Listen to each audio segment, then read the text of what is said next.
गोंदिया शहर से सटे फुलचूर ग्राम पंचायत का वर्ष 1994 में विभाजन कर फुलचूर टोला ग्राम पंचायत का गठन किया गया था।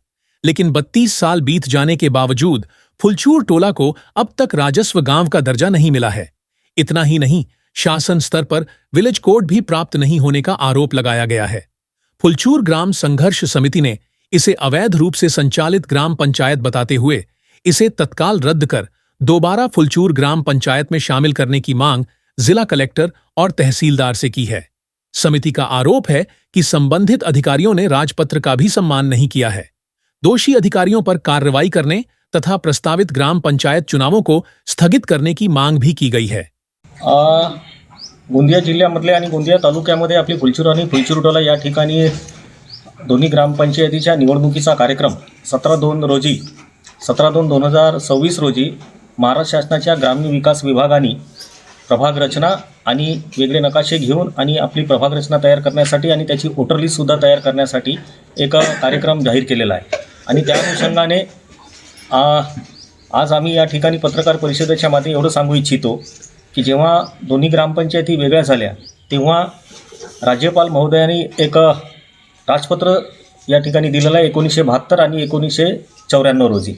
परंतु त्या राजपत्राचं कुठेही हा जिल्हा प्रशासन पालन करत नाही आणि 93-94 मध्ये आपली ग्रामपंचायतीची स्थापना झाली फुलचूरला वेगळं करून फुलचूर टोला आणि फुलचूर टोला ही ग्रामपंचायत स्थापन करतेवेळी जमीन महसूल अधिनियम 1966च्या कलम 4(1)चं उल्लंघन झालेलं आहे आणि त्या गावाला महसुलीचा दर्जा न देता आणि त्या गावाचे वेगळे नकाशे न देता त्याला महसूलचा दर्जा न देता त्या ठिकाणी अवैधरित्या ग्रामपंचायत स्थापन झालेली आहे आणि आजपर्यंतच्या जेवढ्या निवडणुका होऊन राहिल्या त्या अवैधरित्या ही निवडणूक प्रशासन घेऊन राहिला आणि तिची ग्रामपंचायतसुद्धा ही कायद्याचं उल्लंघन करून तयार केलेली आहे।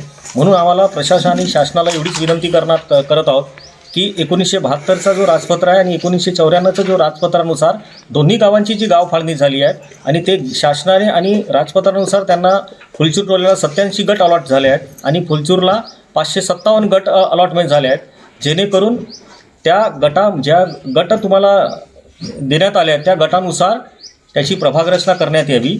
म्हणून आज आम्ही प्रशासनाला सुद्धा त्याचं निवेदन दिलेलं आहे आणि आज आम्ही शासनाला सुद्धा ह्याबद्दल कळवणार आहोत आणि त्याप्रमाणे की 87 गटमध्ये फुलचूर टोल्याची ग्रामपंचायत झाली पाहिजे आणि 557 गटानुसार फुलचूरची ग्रामपंचायत झाली पाहिजे आणि त्याप्रमाणे त्याचे नकाशे वेगळे झाले पाहिजे आणि त्याप्रमाणे प्रभाग रचना झाली पाहिजे। हीच आजच्या पत्रकार परिषदेच्या माध्यमातून आम्ही शासनाला सुद्धा या लक्ष वेधण्याचा आज या ठिकाणी पत्रकार परिषद घेतलेली आहे। ही आम्ही आज प्रशासनाला वारंवार देऊन सुद्धा प्रशासन याच्यावर लक्ष घालत नाही। म्हणून आज आम्ही सगळ्या गावकऱ्यांनी गाव हक्क संघर्ष समितीने असा निर्णय घेतला आहे की जे अधिकारी गोंदिया जिल्ह्यातले महसूल अधिकारी आणि प्रशासनिक अधिकारी कारवाई करत नसतील तर आम्ही आपल्या राज्याचे महसूल मंत्री सन्माननीय बावनकुळे साहेब यांच्याकडे सगळ्या अधिकाऱ्यांची आम्ही तक्रार करणार आहोत की महसूल अधिनियमाचं या ठिकाणी उल्लंघन वारंवार होऊन राहिलं आणि सातत्याने होऊन राहिलं आणि याच्या पलीकडे राजपत्राचं उल्लंघन झालं तर ह्या राजपत्राला जर उल्लंघन होऊन राहिलं तर याच्यासाठी जिल्हाधिकारी जिम्मेदार आहे आणि म्हणून जिल्हाधिकाऱ्याची तक्रार तर आम्ही पंतप्रधान कार्यालय आणि महाराष्ट्र शासनाला सुद्धा करणार आहोत। जर त्यांचंही सुद्धा प्रशासनाने ऐकलं नाही तर आम्ही न्यायालयामध्ये ह्या विषयाला घेऊन त्वरित जाणार आहोत। आम्ही सगळे कागदपत्र मुंबई उच्च न्यायालयाच्या आमच्या वकिलांना आम्ही पत्र दिलेले आहेत। आज आणि उद्या आमचे रिट पिटिशन ह्या विषयाला घेऊन फाईल होणार आहे। आम्ही प्रशासनाला आपल्या पत्राच्या माध्यमातून सांगितलं आहे की जर हे तुम्ही कारवाई थांबणार नाही आणि ह्या हिशोबाने जर काम करणार नाही तर या तुमच्या विरोधामध्ये आंदोलनसुद्धा आम्ही करणार आहोत आणि आमच्या गावातील सगळे गाव हक्क संघर्ष समिती रस्त्यावर उतरून सुद्धा आम्ही न्याय मागण्याच्या तयारीमध्ये आहेत। इस मामले में अपर तहसीलदार श्रीकांत कांबले से पूछे जाने पर उन्होंने बताया कि वर्ष 2011 की जनगणना के दौरान फुलचूर टोला ग्राम पंचायत का गठन करते समय कुछ गुटों को गलत तरीके से शामिल किया गया था।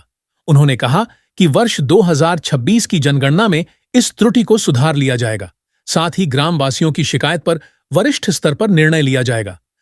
फुलचूर आणि फुलचूर टोल्याच्या संदर्भात प्रभाग रचनेचा कार्यक्रम म्हणजे माननीय ग्रामविकास विभाग यांचं जानेवारी 2026 ते डिसेंबर 2026 या कालावधीमध्ये ज्या ग्रामपंचायतीची मुदत संपली आहे त्याचबरोबर नव्याने स्थापित झालेल्या ग्रामपंचायतीचा प्रभाग रचनेचा कार्यक्रम जाहीर झालेला आहे।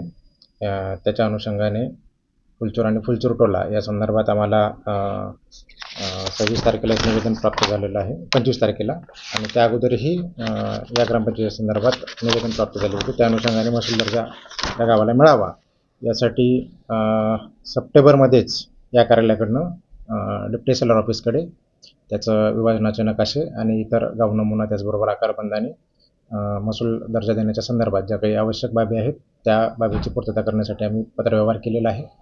त्याचबरोबर जी काही राज्य शासनाच्या निवडणूक आयोगाचे स्टँडर्ड ऑपरेटिंग प्रोसिजर आहे, SOP आहे, स्टँडिंग ऑर्डर्स आहेत, त्याप्रमाणेच फुलचूर आणि फुलचूर टोलेच्या प्रभाग रचनेचा कार्यक्रम आमच्या माध्यमातून पूर्ण होणार आहे. SO ऑर्डरप्रमाणे जर बघितलं तर 2011 साली जनगणना झालेली आहे, जी की सध्या सगळ्या प्रभाग रचना जे होतात नगरपालिका, जिल्हा परिषद, पंचायत समिती आणि ग्रामपंचायतीच्या, तर त्या ठिकाणी जी वार्ड रचना तयार केली जाते त्यामध्ये सगळ्यात महत्त्वाचा रोल असतो एनोमिनेशन ब्लॉक म्हणजेच EBचा. तर 2011 साली ज्या EB फुलचूर टोलामध्ये तयार झाल्या, साधारणतः 8 ते 10 EB या फुलचूर टोल्याच्या आहेत आणि फुलचूरच्या 8-9 EB आहेत. तर त्या EB आपल्याला कोणत्याही पद्धतीनं वगळता येत नाहीत. EBचा समावेश करून EBच्या ज्या हद्दी कायम झालेल्या आहेत 2011च्या जनगणनेप्रमाणे, त्या हद्दीमध्ये आपलं प्रभाग रचनेचा कार्यक्रम पूर्ण होईल. मग आता सध्या जे पोर्टल जाणार आक्षेप आल्यावर ते निवडणुका घेता येणार की काय त्याच्यावर? सद्यस्थितीत ज्या काही स्टँडर्ड ऑपरेटिंग प्रोसिजर आहे आणि स्टँडिंग ऑर्डर्स आहेत निवडणूक आयोगाच्या आणि ग्रामविकास विभागाच्या, त्याप्रमाणे आपण प्रभाग रचना करतोय. त्यात एखादी पार्टी जर मान्य न्यायालयाकडे जर त्यावरती जर काही आक्षेप दाखल करून काही न्यायालयाचा जर त्याप्रमाणे निर्णय आला तर आम्हाला त्या पद्धतीने काम करावं लागेल. वहीं संघर्ष समिति ने जिला कलेक्टर और तहसीलदार पर राजपत्र की अनदेखी का आरोप लगाते हुए इसकी शिकायत अब राजस्व मंत्री से की है। साथ ही बिना प्रभाग रचना के प्रस्तावित चुनाव कराए जाने के खिलाफ न्यायालय का दरवाजा भी खटखटाया गया है। अब आने वाले समय में प्रशासन और न्यायालय क्या फैसला लेते हैं, इस पर सभी की नजर बनी हुई है।